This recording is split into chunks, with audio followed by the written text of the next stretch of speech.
ఒకవేళ జాన్ ఒప్పుకోకపోతే ఏం చేస్తుండే మీరు? ఒప్పిద్దు మెల్లగా.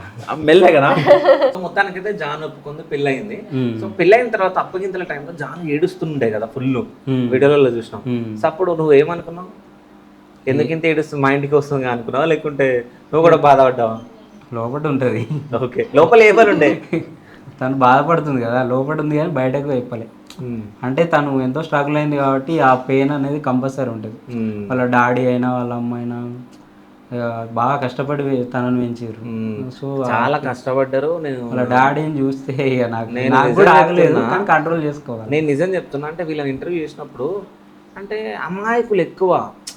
సో ఎట్లుంటారంటే ఈ పల్లెటూర్లలో ఫుల్ అది ఉంటది, ప్యూర్ ఉంటది ఆ హార్ట్ అనేది చాలా. సో వాళ్ళ అమ్మ నాన్న మాట్లాడుకుంటా ఏడవడం అవన్నీ చూస్తే నాకే బాధ అనిపించింది అప్పుడు.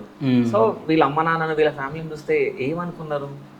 నేను వాళ్ళ డాడీ మమ్మీ కూడా అమ్మ బాబు అని పిలుస్తాను. వాళ్ళ అత్తమ్మ మామయ్య అని పిలువ. నాకేంటంటే వాళ్ళు అట్లా కనెక్ట్ అయిపోయి ఉన్నారు.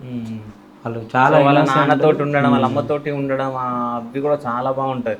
సో రీసెంట్ గా నువ్వు పొలంలో నాన్న కింద ఉంటే నువ్వు ఇట్లా లాగుతున్నావు చూడు,